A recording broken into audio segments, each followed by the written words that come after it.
നിങ്ങൾ എപ്പോഴെങ്കിലും ചിന്തിച്ചിട്ടുണ്ടോ എന്തുകൊണ്ടാണ് ചില ആൾക്കാർക്ക് എത്ര പൈസ വന്നാലും അവർ ഫൈനാൻഷ്യലി സ്ട്രഗിൾ ചെയ്യുന്നതെന്നുള്ളത്?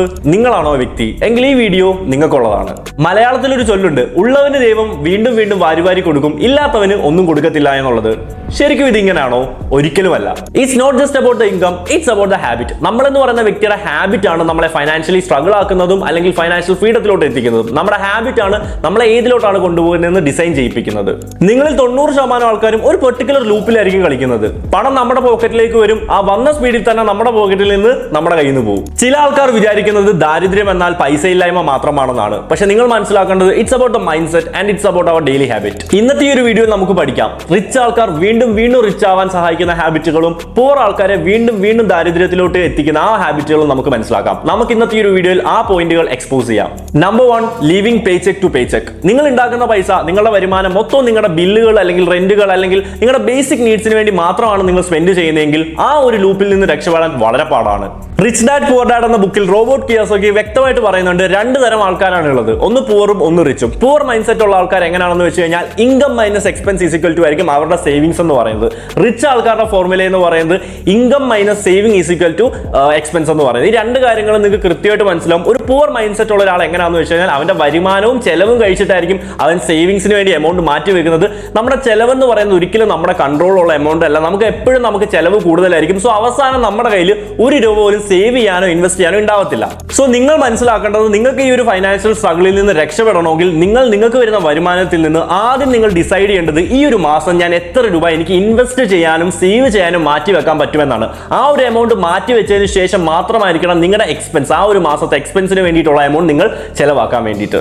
രണ്ടാമത്തെ പോയിന്റ് നിങ്ങൾ വളരെ ശ്രദ്ധിച്ച് തന്നെ കേൾക്കുക, ദ ബാഡ് ഡെബിറ്റ് ട്രാപ്പ്. നമ്മളെ കുഴിയിലാക്കുന്ന ഒരു വലിയ ചതിയാണ് ഈ ഒരു ബാഡ് ഡെബിറ്റ് ട്രാപ്പ് എന്ന് പറയുന്നത്. നമ്മൾ മനുഷ്യന്മാരുടെ ആ ഒരു ഇമോഷൻ, നമ്മുടെ വികാരം മനസ്സിലാക്കിയിട്ടാണ് ഇവർ നമ്മൾ ഈ ഒരു കടക്കണിയിൽ എത്തിക്കുന്നത്, ഈ ഒരു കുഴിക്കകത്താക്കുന്നത്. നിങ്ങൾ ഇന്ന് എവിടെ പോയാലും, ഒരു പെട്രോൾ പമ്പിൽ പോയാലും ഒരു ഷോപ്പിംഗ് മാളിൽ പോയാലും എവിടെ ചെന്നാലും ക്രെഡിറ്റ് കാർഡ്, EMI എന്നൊക്കെ പറഞ്ഞ് നിങ്ങളുടെ അടുത്തേക്ക് ഒരുപാട് പേര് വരുന്നുണ്ട് അല്ലേ? ഇവർ നിങ്ങളെ കൺവിൻസ് ചെയ്ത് നിങ്ങളുടെ കയ്യിലുള്ള എമൗണ്ടിനേക്കാളും നിങ്ങളുടെ വരുമാനത്തെക്കാളും കൂടിയ കാര്യങ്ങൾ വെറും EMI-യിലും അല്ലെങ്കിൽ ക്രെഡിറ്റ് കാർഡ് യൂസ് ചെയ്ത് പർച്ചേസ് ചെയ്യാന്ന് പറയുകയും നിങ്ങളെ കൺവിൻസ് ചെയ്യിപ്പിക്കുകയും നിങ്ങൾ ഇതൊക്കെ പർച്ചേസ് ചെയ്യുകയും ചെയ്യുന്നു. അവസാനം ഒരു പോയിന്റ് കഴിയുമ്പോൾ നിങ്ങൾ മനസ്സിലാക്കുന്നു ഇതിന്റെ ഒന്നും ആവശ്യം എനിക്ക് ഉണ്ടായിരുന്നില്ല, എന്റെ വരുമാനത്തെക്കാൾ കൂടുതൽ എനിക്കിപ്പോ ചെലവുണ്ട് എന്നുള്ള സത്യം. ആ ഒരു പോയിന്റ് എത്തുമ്പോഴത്തേന് നിങ്ങൾ ആ ഒരു കടക്കണിയിലെത്തും, ആ ഒരു ലൂപ്പിലെത്തും. പിന്നെ നിങ്ങൾക്ക് അതിൽ നിന്ന് പുറത്തു കിടക്കണമെങ്കിൽ വളരെ പാടാണ്. ഇതിൽ നിങ്ങൾ മനസ്സിലാക്കേണ്ടത് good debit and bad debit എന്ന 2 കാറ്റഗറി ഉണ്ട്. പക്ഷെ നമ്മൾ എപ്പോഴും വീഴുന്നത് 90% ആൾക്കാരും ഈ ഒരു ബാഡ് ഡെബിറ്റിലാണ് എപ്പോഴും പോയി എൻഡ് ചെയ്യുന്നത്.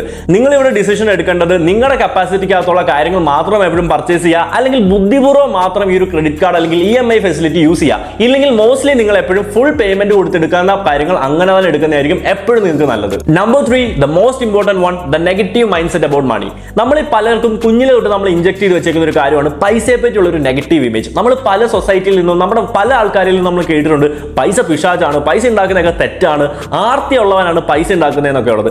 ആ ചിന്താഗതി ആദ്യം നിങ്ങളുടെ തലയിൽ നിന്ന് എടുത്ത് മാറ്റുക. പണം എപ്പോഴും നിങ്ങളുടെ അരികിലേക്ക് വരണമെങ്കിൽ നിങ്ങളുടെ തലയിൽ പൈസയെ പറ്റി ഒരു പോസിറ്റീവ് മൈൻഡ് സെറ്റ് വേണം. നമ്മളൊരു വ്യക്തിയെ പറ്റി നമ്മൾ ചിന്തിക്കുന്ന സമയത്ത് പോസിറ്റീവായിട്ട് ചിന്തിക്കുന്ന ആൾക്കാരിലോട്ട് മാത്രമേ പോസിറ്റീവായിട്ടുള്ള കാര്യങ്ങൾ വരത്തുള്ളൂ. സോ പണം ഉണ്ടാക്കണം അല്ലെങ്കിൽ പൈസ മാനേജ് ചെയ്യണം എന്നൊക്കെ ആഗ്രഹിക്കുന്ന ഒരാളാണെങ്കിൽ എപ്പോഴും പൈസയെ പറ്റിയുള്ള നിങ്ങളുടെ ചിന്താഗതി എപ്പോഴും പോസിറ്റീവ് ആയിരിക്കണം. നിങ്ങൾ പൈസ ഉണ്ടാക്കണമെന്ന് ആഗ്രഹിക്കുന്ന ഒരു വ്യക്തിയാണെങ്കിൽ നിങ്ങൾ ഇങ്ങനെ ഒന്ന് ചിന്തിച്ചു നോക്കൂ, നിങ്ങൾ എപ്പോഴും പൈസയെ പറ്റി ഒരു പോസിറ്റീവ് ആയിട്ടുള്ള ഒരു ഇമേജ് നിങ്ങളുടെ മനസ്സിൽ കൊണ്ടുവരിക. നിങ്ങളുടെ ലൈഫ് ബെറ്റർ ആക്കുന്ന ഏറ്റവും ഇമ്പോർട്ടന്റ് ടൂളാണ് പൈസ എന്നുള്ളതും ആ പണത്തെ നിങ്ങൾ അങ്ങോട്ടൊന്ന് സ്നേഹിച്ചു നോക്കിക്കേ, ഉറപ്പായിട്ടും പൈസ നിങ്ങളുടെ അരികിലേക്ക് വരും.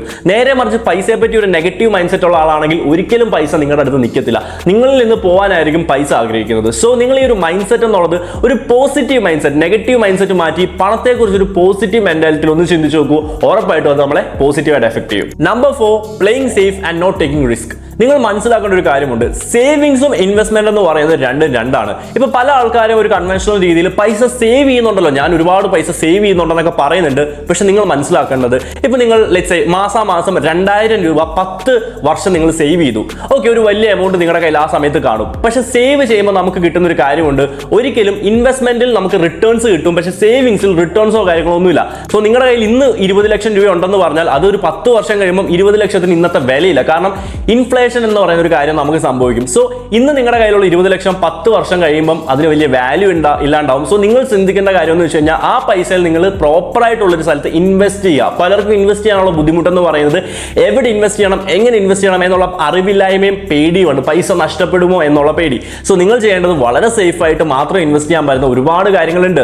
നല്ല നല്ല സ്റ്റോക്കുകൾ അല്ലെങ്കിൽ നല്ല നല്ല അസറ്റ് വാങ്ങി വെക്കുന്നതൊക്കെ ഒരുപാട് കാര്യങ്ങളുണ്ട്. നിങ്ങൾക്ക് അതിനെപ്പറ്റി ഡെപ്തിൽ പഠിക്കാൻ ആഗ്രഹം ഉണ്ടെങ്കിൽ നിങ്ങൾ കമന്റ് ചെയ്യുക, നമുക്ക് ഒരു ഡെഡിക്കേറ്റഡ് വീഡിയോ തന്നെ അതിനുവേണ്ടി ചെയ്യാം. അപ്പോൾ തീർച്ചയായിട്ടും നിങ്ങൾ സേവിങ്സിനെക്കാളും നിങ്ങൾ ഇമ്പോർട്ടൻസ് കൊടുക്കേണ്ടത് നല്ല നല്ല ഇൻവെസ്റ്റ്മെന്റിൽ ഇൻവെസ്റ്റ് ചെയ്യാനും നല്ല റിട്ടേൺസ് അതിൽ നിന്ന് ഉണ്ടാക്കാനും ഇൻഫ്ലേഷനെ ബീറ്റ് ചെയ്യുക എന്നുള്ള കാര്യമായിരിക്കണം നിങ്ങളുടെ ലക്ഷ്യം.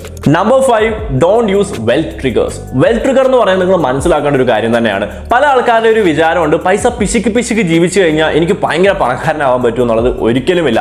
നിങ്ങൾക്ക് പണം ഉണ്ടാക്കണമെങ്കിൽ നിങ്ങൾ നല്ല രീതിയിൽ പണം ചെലവാക്കാനും അറിഞ്ഞിരിക്കുന്ന ഒരാളായിരിക്കണം. പണം ചെലവാക്കുക എന്ന് വെച്ച് കഴിഞ്ഞാൽ വരുന്ന പൈസ മൊത്തം എടുത്ത് ചെലവാക്കണം എന്നുള്ളതല്ല. നിങ്ങളുടെ ഒരു വരുമാനത്തിൽ ഒരു ചെറിയ ശതമാനം നിങ്ങൾക്ക് വെൽത്ത് ട്രിഗേഴ്സിന് വേണ്ടി, വെൽത്ത് ട്രിഗർ എന്ന് പറയുമ്പോൾ നിങ്ങൾക്ക് ആ ഒരു ഇപ്പൊ നിങ്ങൾക്ക് ഇഷ്ടമുള്ള ഒരു കാര്യം വാങ്ങുന്നത്, നല്ലൊരു ബ്രാൻഡഡ് ഷർട്ട് ഇടുന്നത്, നല്ലൊരു വാച്ച് വാങ്ങുന്നത്, അല്ലെങ്കിൽ നല്ലൊരു എന്താ പറയുക കംഫർട്ടബിൾ ആയിട്ടുള്ള ഒരു കാർ വാങ്ങുന്നത്, ഇതൊക്കെ നമ്മളെ വെൽത്ത് ട്രിഗേഴ്സ് ആയിരിക്കും. കാരണം ഈ ഒരു കാര്യം നമ്മൾ യൂസ് ചെയ്യുന്ന സമയത്ത് നമുക്ക് എപ്പോഴും പൈസ വീണ്ടും വീണ്ടും ഉണ്ടാക്കണം എന്നുള്ള ഒരു ചിന്താഗതി നമ്മുടെ സബ് കോൺഷ്യസ് മൈൻഡിൽ വരും. സോ നിങ്ങൾ എപ്പോഴും നിങ്ങൾക്ക് വെൽത്ത് ട്രിഗർ ഉണ്ടാക്കുന്ന കാര്യങ്ങൾ വാങ്ങുകയും അത് യൂസ് ചെയ്യുകയും ചെയ്യുമ്പോൾ നിങ്ങളുടെ ലിവിംഗ് സ്റ്റാൻഡേർഡ് കൂടുകയും, ലിവിംഗ് സ്റ്റാൻഡേർഡ് കൂടുമ്പോൾ സ്വാഭാവികമായിട്ട് വീണ്ടും വീണ്ടും പൈസ ഉണ്ടാക്കാനുള്ള ചിന്താഗതി നിങ്ങളുടെ അരികിലേക്ക് വരും. നമ്പർ 6, എൻ്റെ ഒരു പെർസ്പെക്റ്റീവിൽ ഈ ഒരു ഒറ്റ കാര്യമാണ് എല്ലാവരും ഇഗ്നോർ ചെയ്യുന്നത്. അതായത് ഇഗ്നോറിംഗ് ഫൈനാൻഷ്യൽ എഡ്യൂക്കേഷൻ.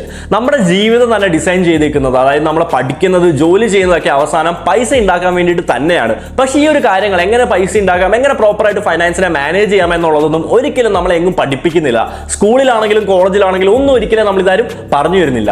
എൻ്റെ ഒരു എക്സാമ്പിൾ പറയാനാണെങ്കിൽ ഞാൻ ഏറ്റവും കൂടുതൽ പഠിക്കുന്നത് ഫൈനാൻസിനെ കുറിച്ചാണ്, പൈസയെ കുറിച്ചാണ്. പക്ഷെ ഇതൊന്നും സ്കൂളിലോ കോളേജിലോ നിന്നല്ല, സ്വന്തമായിട്ട് അത് എക്സ്പ്ലോർ ചെയ്ത് അല്ലെങ്കിൽ സ്വന്തമായിട്ട് എക്സ്പീരിയൻസ് ചെയ്ത് അല്ലെങ്കിൽ സ്വന്തമായിട്ടാണ് ഞാൻ റിസർച്ച് ചെയ്ത് ഈ ഒരു ടോപ്പിക്സ് പഠിക്കുന്നത്. ആസ് എ ഹ്യൂമൻ ബീങ് നിങ്ങൾ തീർച്ചയായിട്ടും നിങ്ങൾ എത്ര പേര് നിങ്ങൾ ഫൈനാൻസിന് എത്ര ഇമ്പോർട്ടൻസ് കൊടുക്കുന്നുണ്ട്? നമ്മുടെ ജീവിതത്തിൽ ഏറ്റവും ഇമ്പോർട്ടന്റ് ആയിട്ടുള്ള പൈസ.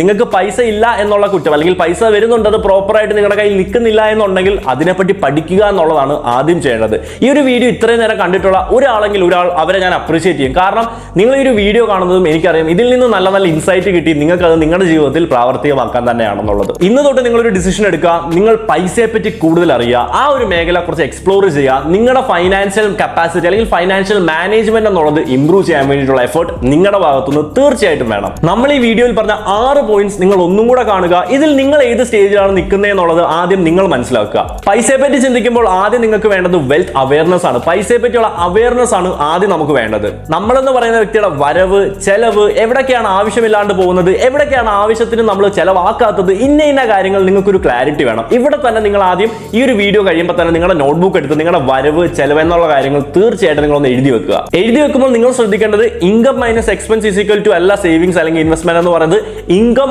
മൈനസ് ഇൻവെസ്റ്റ്മെന്റ് കഴിഞ്ഞിട്ടുള്ള പൈസ ആയിരിക്കണം നിങ്ങളുടെ എക്സ്പെൻസ് എന്നുള്ളത്. ഇത്രയും കാര്യങ്ങൾ നിങ്ങൾ ചെയ്യുമ്പോൾ നിങ്ങൾക്കറിയാം എവിടെയാണ് നിങ്ങളുടെ പൈസ അനാവശ്യമായിട്ട് പോകുന്നത്, അല്ലെങ്കിൽ വരുന്ന പൈസ എന്തുകൊണ്ടാണ് അതേ സ്പീഡിൽ നിങ്ങളുടെ കയ്യിൽ നിന്ന് പോകുന്നത് എന്നുള്ളത്. ആ കാര്യം നിങ്ങളൊന്ന് കൺട്രോൾ ചെയ്താൽ പൈസ നിങ്ങളുടെ അടുത്ത് തന്നെ നിൽക്കും. അതിനെ പ്രോപ്പറായിട്ട് ഇൻവെസ്റ്റും കൂടെ ചെയ്ത് കഴിഞ്ഞാൽ അതിൽ നിന്നുള്ള റിട്ടേൺസും നിങ്ങളുടെ കയ്യിലേക്ക് വരും. പിന്നെ മോസ്റ്റ് ഇമ്പോർട്ടന്റ്ലി നിങ്ങളുടെ ഇൻകം കൂട്ടാനുള്ള കഴിവുകൾ അല്ലെങ്കിൽ സ്കില്ലുകൾ നിങ്ങൾ കൂട്ടുകയും വേണം. സോ ഈ ഒരു 6 പോയിന്റ്സിൽ നിങ്ങൾക്ക് ഏറ്റവും ഇഷ്ടപ്പെട്ട, നിങ്ങൾക്ക് ഏറ്റവും കണക്ട് ചെയ്യാൻ പറ്റുന്ന പോയിന്റ് ഏതാണെന്നുള്ളത് കമന്റ് ചെയ്യുക. ആസ് വെൽ ആസ് ഇൻവെസ്റ്റ്മെന്റ് എന്ന ടോപ്പിക്കിൽ വീഡിയോ വേണമെങ്കിൽ അതും കമന്റ് ചെയ്യുക. നമുക്ക് അടുത്ത വീഡിയോയിൽ കാണാം.